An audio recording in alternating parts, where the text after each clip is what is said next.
Bonjour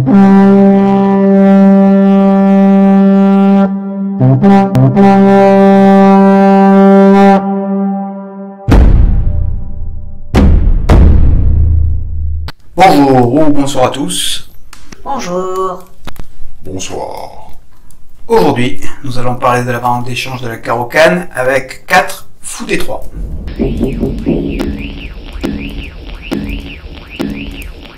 Donc, mettons tout de suite la position de base avec un E4 et un C6, celle dont nous avons parlé la dernière fois. Dans cette position, 68% des joueurs dans le réel jouent 2 D4, qui est d'ailleurs le coup le plus naturel. Les deux pions centraux blancs occupent les deux cases centrales importantes, les diagonales des deux fous sont ouvertes, et ils vont pouvoir se développer tranquillement comme ils le désirent. Mais sur le net, sur mon échantillon de 343 parties, seulement 53% jouent 2 D4.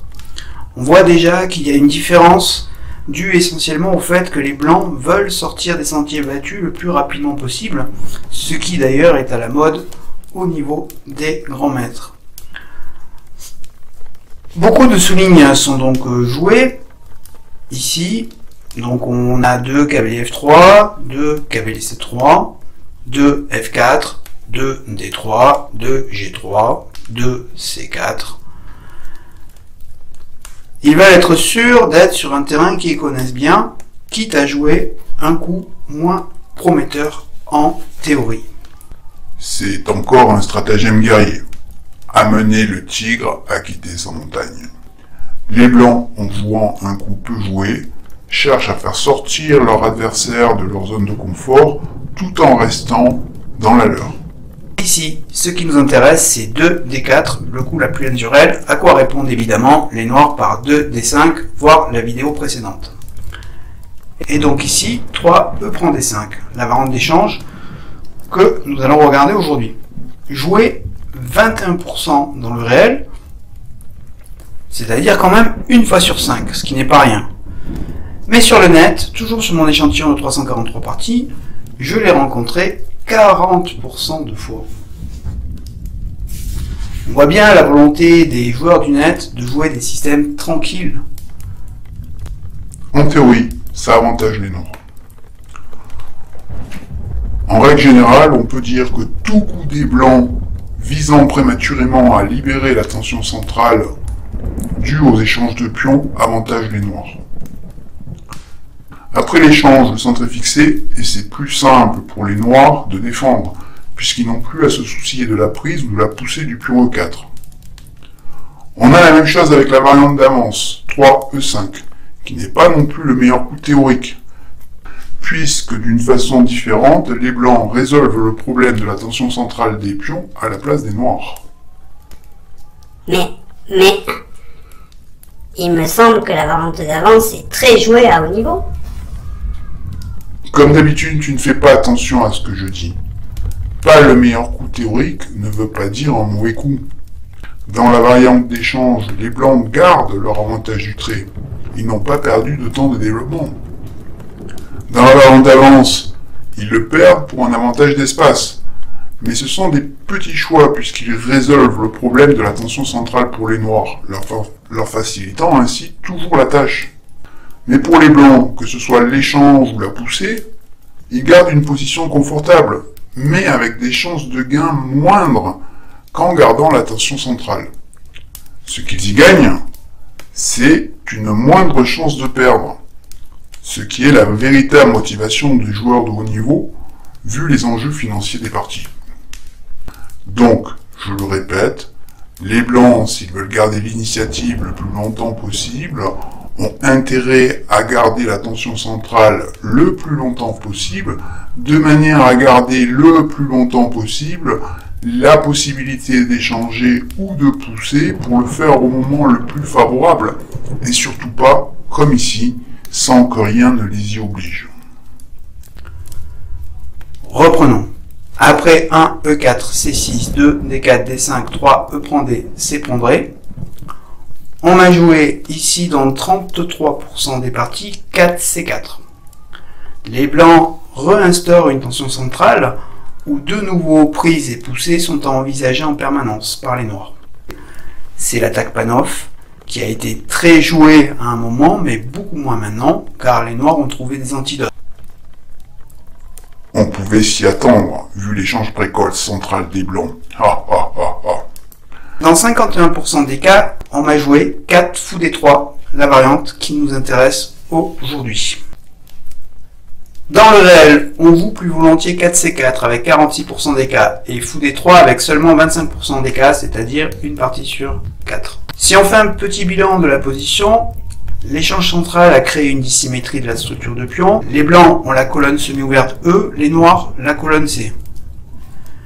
Les pièces blanches vont pouvoir plus facilement se positionner à l'aile roi et les noirs plus facilement à l'aile dame. Ce qui fait qu'en fait, les blancs ici ont une attaque, jouent sur l'aile roi et les noirs vont trouver du contre-jeu sur l'aile dame. 4 fou d3 vise à condamner le fou c8 à la passivité.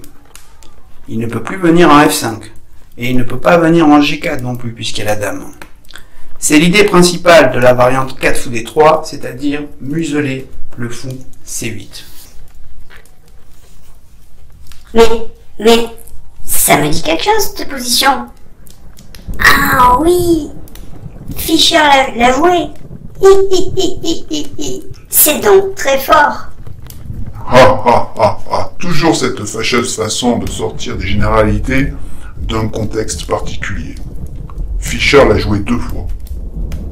2 fois. Et si on creuse un peu, à chaque fois, il l'a joué avec une nouveauté qui a mis son adversaire mal à l'aise. On est donc dans le cas dont on a déjà parlé. On joue une variante inférieure parce qu'on sait que derrière, on a de bonnes chances d'être mieux avec une nouveauté ou en mettant mal à l'aise l'adversaire parce qu'on sait qu'il n'est pas à l'aise dessus. C'est une bonne ouverture occasionnelle, pas d'un répertoire de base. Après 4 fou d3 suit 4 cavalier c6. On développe le cavalier sur sa meilleure case et on attaque le pion d4. Ah ah ah ah. Au passage, on peut dire merci aux blancs de nous avoir libéré la case c6 après l'échange. Ah ah ah ah. Le pion est attaqué, donc les blancs doivent défendre. Dans 57% des cas, on m'a joué c3. En réel, c'est 54%. Ce qui montre qu'en majorité, les blancs connaissent l'idée de leur début. En général, dans l'ouverture, on aime défendre en développant une pièce. Et donc cavalier f3 est logique si on suit cette idée. Mais cavalier f3 ne suit pas l'idée de l'ouverture puisqu'il permet fou g4. Et le fou c8 se développe. Alors qu'avec c3, le fou est toujours ennuyé. On ne sait toujours pas où le mettre. Donc l'idée en fait ici c'est de jouer c3 puis de jouer h3 pour après jouer cavalier f3. En fait on garde vraiment l'idée principale de la variante, c'est de museler le fou c8 et donc avant de jouer cavalier f3 il faut jouer à h3.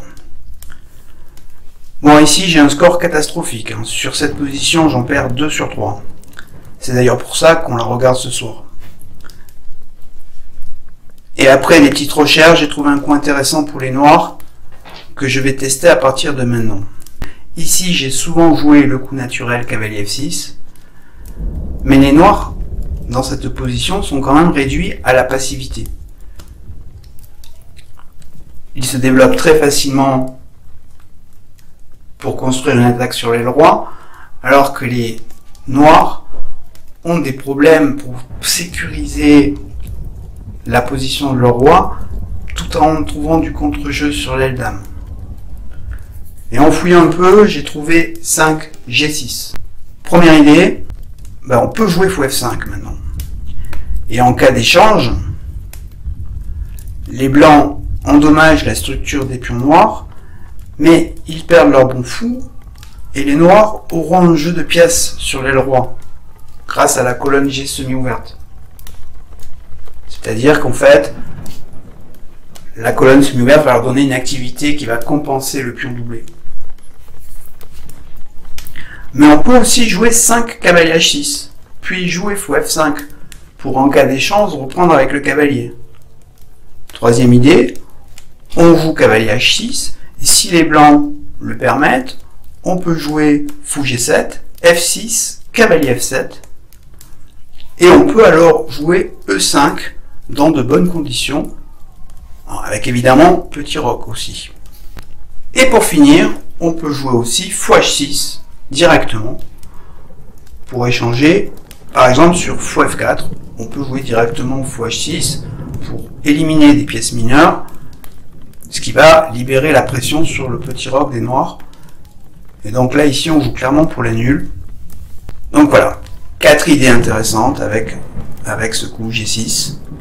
Quand je l'aurai testé suffisamment, je viendrai en rendre compte ici, parce qu'on se rend compte des véritables problèmes qu'en testant soi-même les positions. Alors il reste à regarder un petit peu la vente avec 5 cavalier F3. Donc E4, C6, D4, D5, E prend D, C prend D. Fou D3, cavalier C6. Et quand même, malgré que cavalier F3 ne correspond pas à l'idée de la position de museler le fou C8, dans 43% des cas, on m'a joué cavalier F3, et c'est joué également 36% dans le réel. Bon, déjà, on sait que les blancs ne sont pas un spécialiste de l'ouverture, puisqu'ils permettent de sortir le fou. Je l'ai expliqué tout à l'heure, si on veut jouer cavalier F3, il faut jouer H3 avant, pour empêcher fou G4, pour que les noirs gardent leur problème du fou C8 qui ne sait pas où aller.